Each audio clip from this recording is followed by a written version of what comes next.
This is the Lone Creator YouTube. We hope this video helps. You start by ensuring each person has a separate account because sharing works per account, not per device. Once you have the organizer account open, enable purchase sharing in settings and add a valid payment method. Next, send invitations to family members by email or device link. Make sure they accept.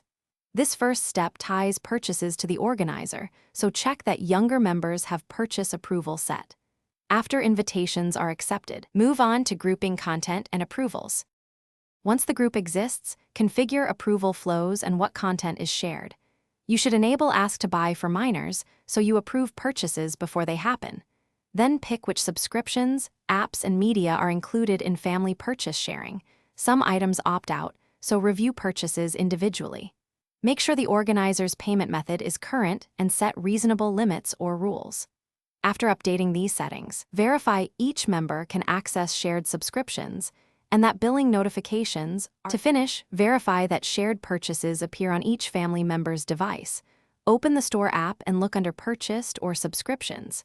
If content doesn't show, sign out and sign back in, or restart the device to force a sync. Make sure each device uses the correct account and that regional or payment method mismatches aren't blocking items. If something still fails, check country settings, remove duplicate accounts, and re-invite the member. That single fix often resolves permission or billing conflicts.